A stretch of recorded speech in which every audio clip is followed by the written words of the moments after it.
Nos encontramos en la epístola del apóstol Pablo a los Efesios. Efesios es el capítulo 6 y consideramos en esta ocasión la primera parte del versículo 18.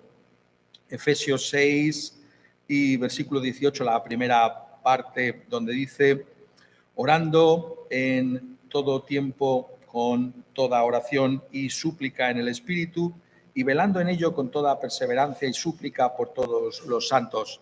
Consideramos en esta ocasión la primera parte, orando en todo tiempo con toda oración y súplica.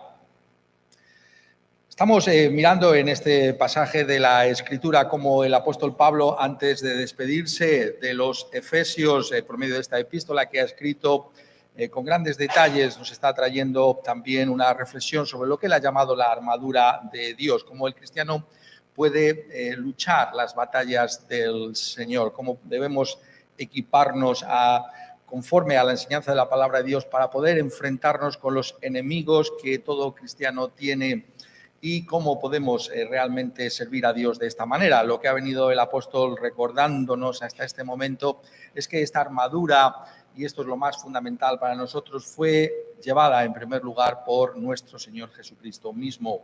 Por tanto, la referencia fundamental de un texto como este no es tanto esa idea, ¿no?, de que el apóstol pudiera estar pensando en un soldado romano, y al contemplar el soldado romano, que era algo que vería constantemente en sus viajes por el Imperio Romano, pensara, ¿no?, en las diversas partes de la armadura como una especie de ilustración de lo que sería también la armadura del cristiano.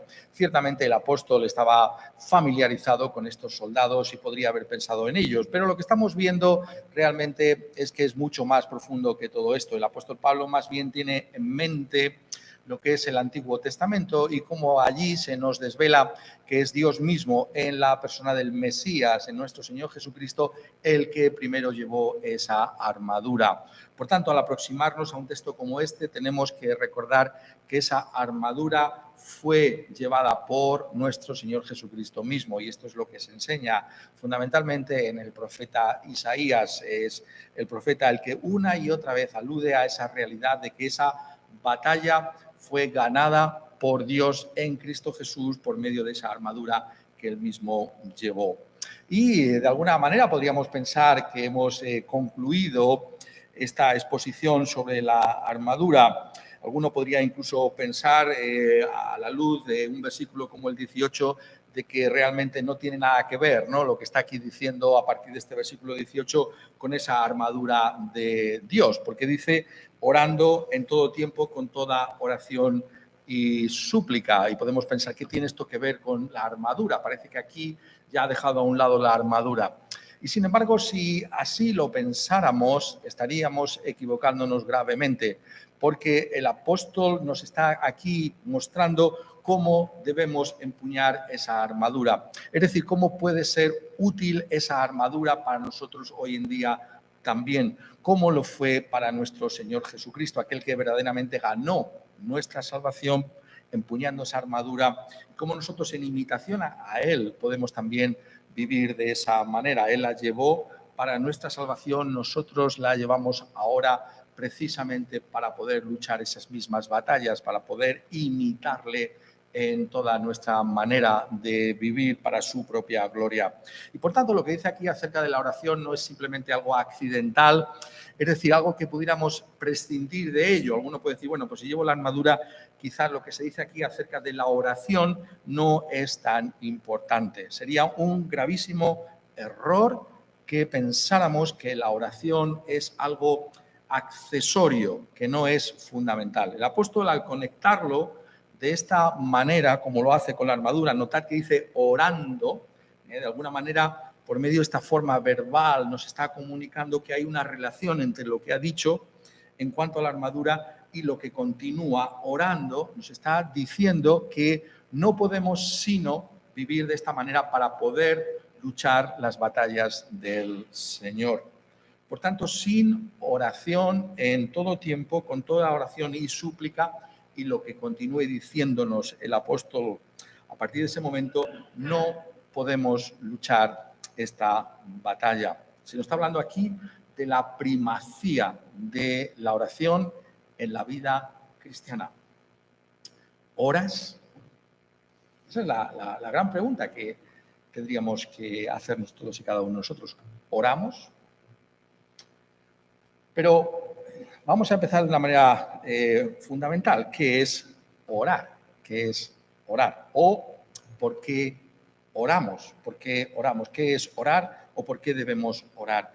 Orar realmente es algo tan sencillo como hablar con Dios. Es tener una relación con Dios. Esto es lo que significa orar. Orar es hablar con Dios. De la misma manera que hablamos los unos con los otros, también podemos hablar con Dios. Somos conscientes de que la Escritura nos dice que es posible relacionarnos con Dios por medio de lo que la Biblia llama la oración. ¿Hablas tú con Dios? ¿Hay lugar en tu vida para hablar con Dios? Esto es lo que aquí nos está diciendo. Pero lo fundamental es preguntarnos por qué es posible que podamos hacer esta oración, podamos hablar con Dios. Y para ello tenemos que darnos cuenta del inmenso privilegio que significa que ahora sea posible para nosotros en la persona del Señor Jesucristo orar con Dios, hablar con Dios. Tenemos que darnos cuenta de que la Biblia, cuando nos habla del pecado, nos lo presenta desde múltiples perspectivas, y hay una que es muy interesante a la hora de entender lo que es la oración. Cuando nuestros primeros padres cayeron en pecado, tal y como se relata en el libro de Génesis, en el capítulo 3, se nos dice que viene una serie de consecuencias por causa de ese pecado. Y una de ellas es la que nos interesa destacar en esta mañana.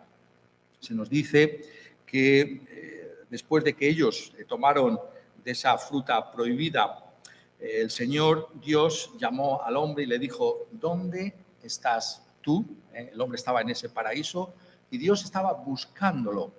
Dios quería entablar una relación con el hombre. Y el hombre le responde a Adán, le dice: oí tu voz en el huerto y tuve miedo porque estaba desnudo y me escondí. Esto es muy importante.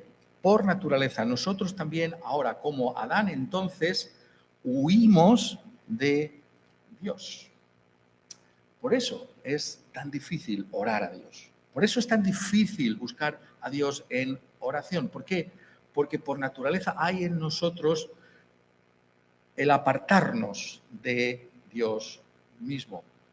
Lo que le pasó entonces a Adán es lo que le pasa al hombre por naturaleza. Todos hemos heredado, nos dice la Escritura, esa naturaleza pecaminosa de Adán, y por tanto todos y cada uno de nosotros encontramos esa resistencia, esa dificultad para relacionarnos con Dios. Esa es la realidad de la que habla la Escritura, y por eso se abunda en ello y debemos ser capaces de notarlo en la Escritura por lo que implica para nosotros. Por ejemplo, por poner algún otro ejemplo de lo que ha pasado después, lo que pasó después con la humanidad que cayó en Adán. Dice en el Salmo 10 y el versículo 4: el malo, por la altivez de su rostro, no busca a Dios. No hay Dios en ninguno de sus pensamientos. No buscamos a Dios por naturaleza. Es algo que está dentro de nosotros, es inherente al ser humano por causa de su pecado. Estamos huyendo constantemente de Dios. Esa es la realidad de la humanidad caída. Ahí es donde nos encontramos. Y es ahí precisamente donde incide el Evangelio de nuestro Señor Jesucristo. Si tú y yo ahora podemos relacionarnos con Dios por medio de la oración, es porque Cristo Jesús vino a este mundo para salvarnos, para restaurar esa relación con Dios, esa relación que estaba rota, irremediablemente perdida por causa de nuestro pecado. Y por tanto, si tú eres una persona que levantas una oración a Dios en el nombre del Señor Jesucristo, tienes que darte cuenta que esto es posible porque Cristo murió en aquella cruz para devolvernos a Dios, para que nosotros ahora podamos volver a Dios y podamos tener esa confianza renovada en nosotros, en Dios. Solo es posible por causa de nuestro Señor Jesucristo. Y las buenas noticias es que Él ha hecho que esto pueda acontecer para todos y cada uno de nosotros si nos volvemos a Dios en Cristo Jesús. Solo en Cristo Jesús, solo en la obra que Él realizó en la cruz del Calvario, tú y yo podemos tener una relación con Dios. ¿Por qué? Porque lo que está detrás de esa huida de Adán en el paraíso es precisamente esa conciencia de culpabilidad. Sentí, experimenté, lo hemos leído, que estaba desnudo y me escondí. Eso es profundo, ¿no? Y tendríamos que dedicarle incluso todo un mensaje a analizarlo en todo lo que implica, pero básicamente nos está hablando del sentido de culpa que tiene todo ser humano. Nos sentimos culpables, nos sentimos desnudos y sobre todo delante de Dios. ¿Por qué? Porque Dios nos ve tal y como somos. Algunas veces tenemos una conciencia más clara de eso por la realidad de esa voz que Dios ha puesto en cada uno de nosotros, que es esa conciencia de lo que está bien y de lo que está mal. Y somos realmente traídos a ese lugar en el que reconocemos que hay algo en nosotros que nos impide volver a Dios. Por tanto, la obra de Cristo Jesús incide sobre lo fundamental, que es la culpa. Somos culpables, objetivamente hablando. Hay veces que lo sentimos, hay otras veces que no. Pero objetivamente hablando, la Biblia nos dice, todos somos culpables. Pues bien, esa barrera ha sido removida por la cruz. En la cruz, Cristo pagó a favor de pecadores como nosotros. Pagó el precio que nosotros tendríamos que haber pagado y que resultaba imposible que realizáramos. Él borró nuestro pecado por medio de la sangre que derramó, de tal manera que tú y yo ahora podemos estar persuadidos de que, objetivamente hablando, Dios no tiene nada contra nosotros. Si Satanás, ese es el contexto, no es verdad, de la armadura de Dios, ¿no? Esa batalla contra él viene a ti y te dice, pero ¿cómo te atreves a hablar con Dios con todo lo que has hecho? Tengo necesidad, podríamos seguir nuestra conversación, ¿tengo necesidad de recordarte todo lo que has hecho contra Dios? ¿Qué contestación traeríamos? Es verdad, Satanás. Es verdad. Me recuerdas constantemente todo aquello que he hecho mal en mi vida. Y además, ¿sabes otra cosa? Que yo podría añadir de mi propia cosecha, cosas que tú no recuerdas o no me quieres recordar o no sabrás. Y que aumentan mi culpabilidad delante de Dios.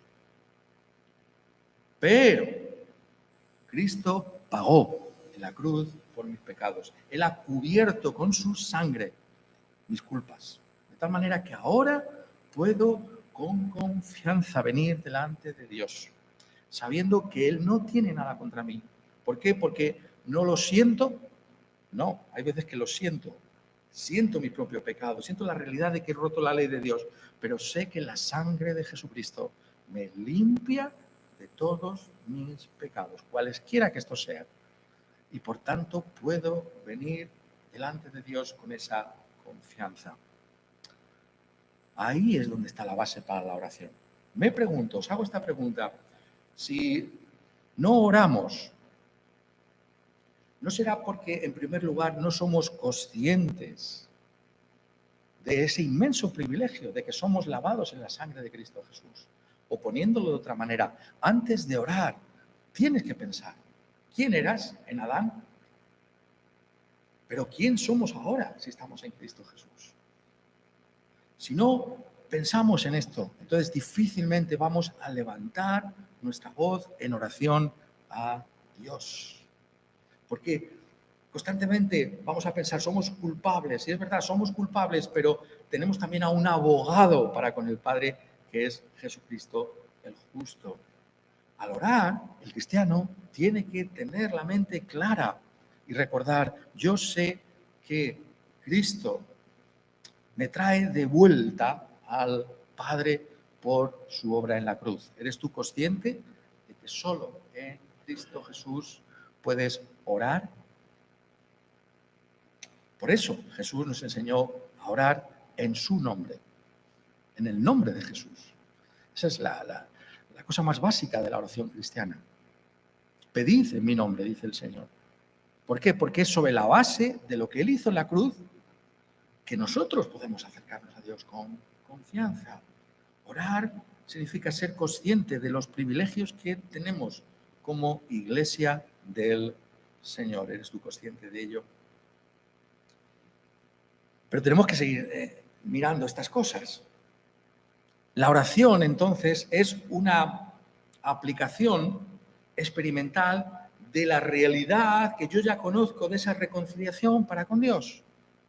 Es decir, una cosa es saber que estoy reconciliado para con Dios en Cristo Jesús y otra cosa aplicarlo a mi vida.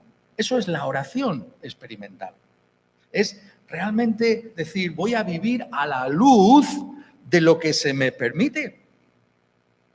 Ahora puedo acercarme a Dios, puedo tener una relación con Él, voy a ejercer ese privilegio que se me concede como hijo de Dios. Y por eso la oración implica, como vemos en la Escritura, ese ejercicio de la misma. No se trata de saber, bueno, yo sé que tengo este inmenso privilegio de relacionarme con Dios, pero no lo ejerzo, no. Al contrario, precisamente porque tengo ese privilegio, tengo que vivirlo, tengo que hacerlo mío, tengo que realmente caracterizarme por esa oración, por esa relación, con ese hablar con Dios, que me ha sido ganado el derecho a hacerlo por el Señor Jesucristo. Y ahí es donde el apóstol está colocando el énfasis, orando a la luz de todo lo que Cristo ha hecho por nosotros, ¿no? Y que de alguna manera o de otra ha aparecido con toda claridad en esa armadura que Él llevó, a la luz de esa salvación que Él ha ganado, empuñando esa armadura, cada una de las piezas de la misma. Nosotros también ahora podemos orar al Señor. Hacemos nuestro ese privilegio. Esto es lo que nos está diciendo aquí la Escritura que debemos realizar.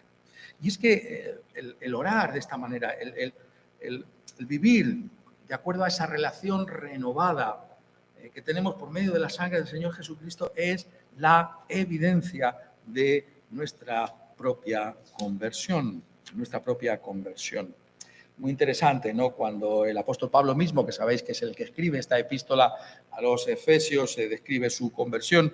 Hasta 3 veces en el libro de los Hechos de los Apóstoles se describe la conversión del apóstol Pablo y es muy interesante mirar el primero de esos relatos en el capítulo 9, cuando hay un discípulo en Damasco, sabéis, en el camino a Damasco el Señor vino al encuentro del apóstol Pablo, él fue convertido en ese camino a Damasco y había un discípulo llamado Ananías.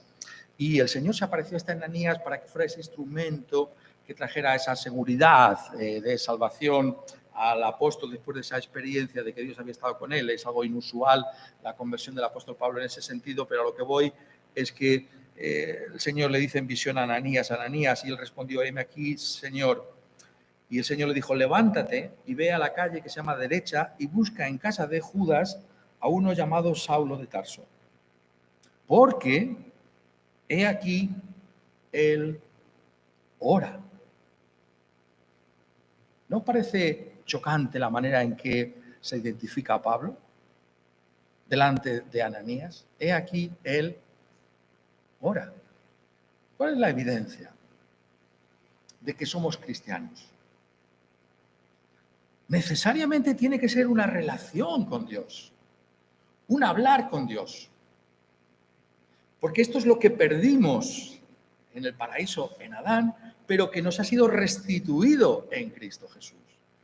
Y Pablo se nos dice aquí que oraba, clamaba a Dios, hablaba con Dios.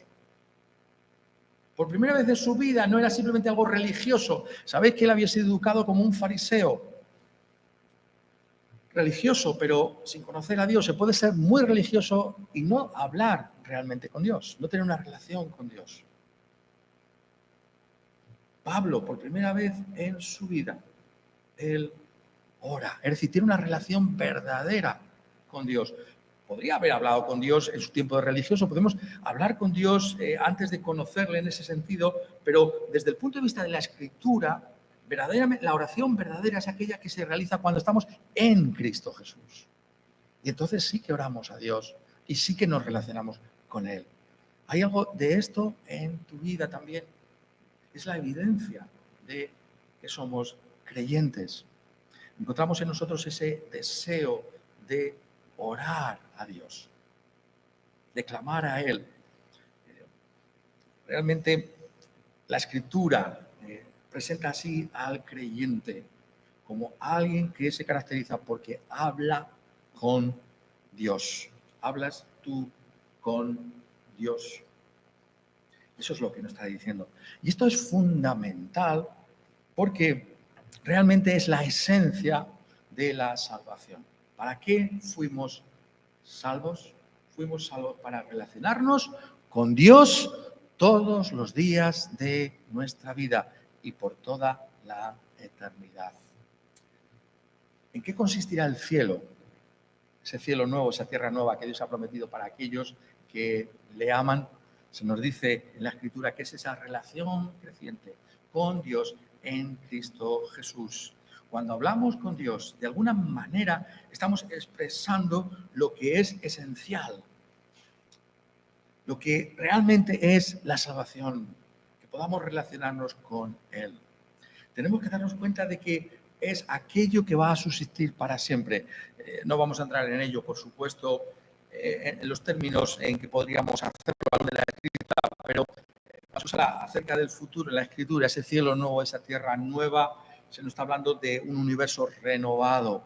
Pero ¿qué es lo que va a subsistir de ese universo renovado? La Escritura nos dice que lo fundamental es esa relación que tienes con Cristo Jesús.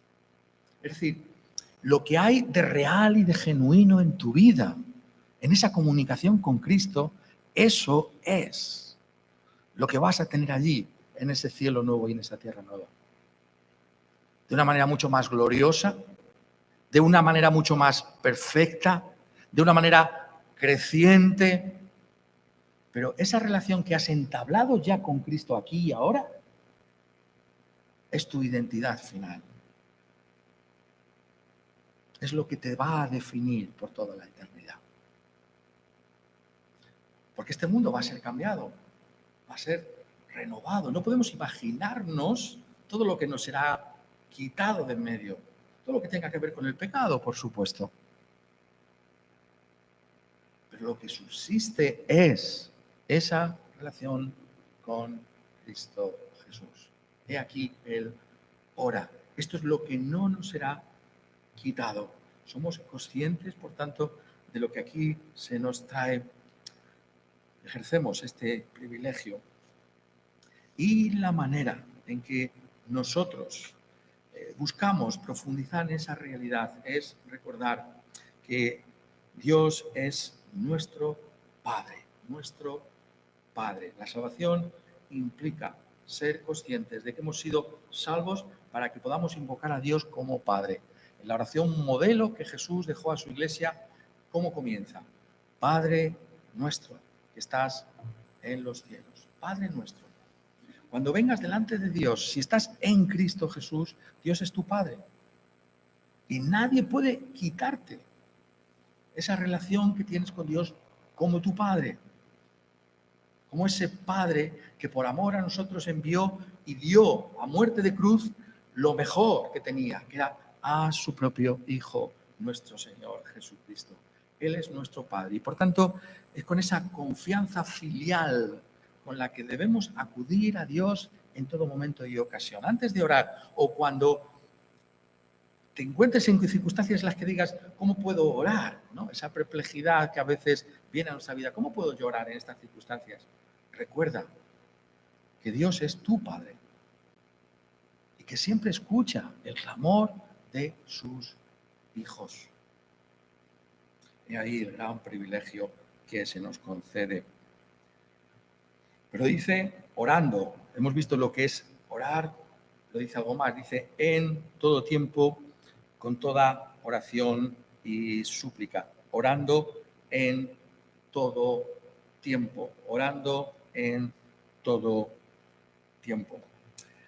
Esto es importante también para nosotros. Aquí el apóstol, quiero recordar que lo que está haciendo es sintetizar la rica enseñanza que ha traído en esta epístola, pero en un sentido también todo lo que nos enseña la Escritura. Es decir, si la oración es una relación con Dios, necesariamente esa relación es una relación que se ejercita en todo tiempo. Es decir, no es una cuestión simplemente de algunos momentos de la vida, sino que vivimos en todo tiempo en esa relación, en ese hablar con Dios. Por eso la Escritura se nos habla tantas veces, ¿no?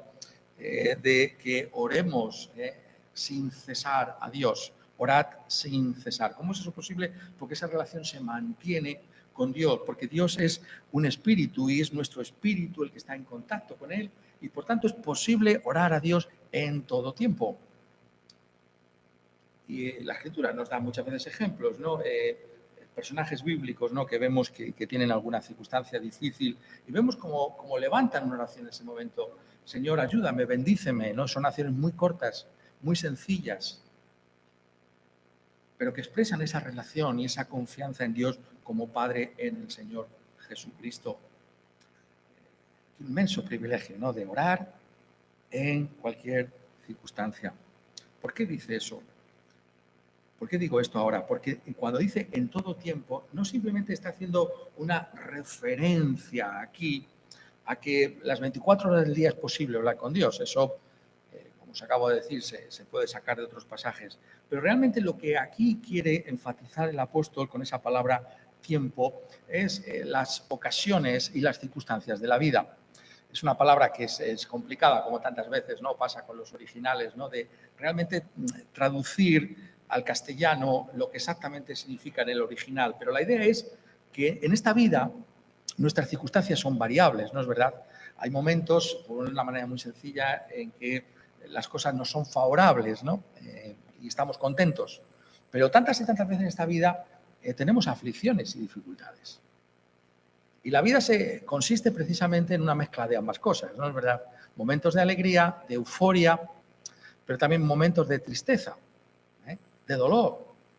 Eso es lo que el apóstol quiere decir con esa palabra tiempo. Es decir, cuando oramos, no solamente es cuando estamos contentos, sino también en los momentos de dificultad y de aflicción. Está recordándonos algo que es esencial para nosotros, y es que la oración forma parte de toda nuestra existencia, acompaña a la misma, no ya a las 24 horas del día, sino las circunstancias particulares de cada día de nuestra existencia. Un poco otra manera, ¿no? Cuando nos pasan cosas buenas, yo he dicho, bueno, en ese momento quizás sea más fácil orar, no lo sé. Hay veces que olvidamos dar las gracias a Dios. Nos resulta curioso, no sé si eso os ha pasado alguna vez, cuando alguna cosa buena ha venido a tu vida y después de que ha pasado tiempo, dices, de repente, se me olvidó dar las gracias a Dios. En todo tiempo hay que dar gracias a Dios constantemente. O, si es un momento de aflicción o de dificultad, buscamos a Dios en ese momento. Eso es lo que quiere decir aquí el apóstol. Nos está diciendo, da igual las circunstancias, tú tienes que buscar a Dios en oración. Vayan las cosas bien o no vayan las cosas como tú quieres. Ahí hay que buscar a Dios. Y en ese sentido, el libro de los Salmos es fundamental para nosotros. No sé si hasta qué punto estamos familiarizados todos con el libro de los Salmos, ¿no? Pero el libro de los Salmos es el libro de oraciones de la Iglesia. Es muchas más cosas, por supuesto, pero es el libro de oraciones de la Iglesia. Es decir, tenemos aquí todo tipo de oraciones en los salmos. Básicamente lo que quiero deciros es que hay una oración en los salmos para todo tipo de circunstancias. Si conocéis el Salmo 145, por ejemplo, se le llama el Rey de la Alabanza, ¿no?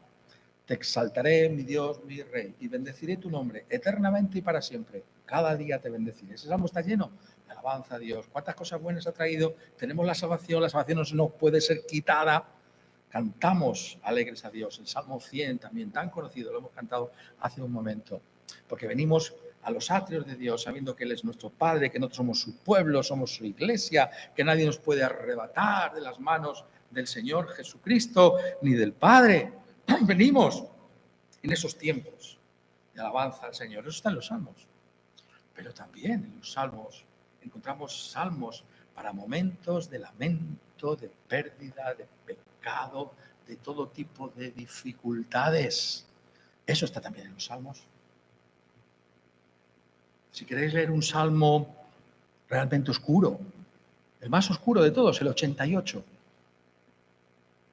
incluso para momentos de depresión y terrible opresión, hay un salmo que tú puedes hacer tuyo, que tú puedes venir al Señor y decir, Señor, yo me identifico con lo que dice el salmista aquí. Así está mi corazón, está lleno de amargura, está lleno de dolor. Y tú puedes venir a Dios en esas circunstancias también. Eso es lo que nos está diciendo, que no hay una ocasión en la que no tengas que venir delante de Dios, que tienes que buscarle en todo tiempo. Nos damos cuenta de lo que nos enseña la Escritura, es algo integral a la vida. Es decir, no es simplemente el domingo, no es simplemente cuando me levanto, sino es cuando estoy contento, pero también cuando estoy triste. Es decir, no, es que estoy siendo tentado, pues busca la fortaleza que Dios te puede otorgar en la tentación. Es que me siento débil o frágil, ahí es donde más necesitas buscar a Dios en oración. La oración, por tanto, implica buscar la seguridad de la presencia experimental de Dios en tu vida. Es decir, el cristianismo no es solamente el tener unas ideas correctas y adecuadas. Por supuesto, esa es la base de todo. Es buscar de una manera experimental asegurar tu corazón delante de Dios, cualesquiera que sean tus circunstancias. Al final del día, es por eso por lo que oramos. Nos sentimos débiles, frágiles, solos, desamparados. ¿Qué podemos hacer? Recurrimos a esa relación que no nos va a ser quitada aquí y por toda la eternidad. No lo vemos muchas veces en una ilustración de la vida cotidiana en nuestros niños, ¿no? Cuando el niño se cae o le ha pasado algo, ¿cuál es la reacción inmediata del niño? ¿No es correr a sus padres para que le consuele su padre o su madre? Es exactamente igual con nosotros. En los momentos de mayor dificultad, corre a los brazos de tu Padre Celestial. Corre a experimentar el abrazo cálido de tu Padre. Y eso solo es posible en la oración. Clama a Él, Señor, te necesito más que nunca. Porque mira lo que me acaba de pasar. Esto es lo que dice aquí el apóstol cuando nos dice orando en todo tiempo. Solo así podemos enfrentar todas nuestras dificultades vestidos con la armadura de Dios.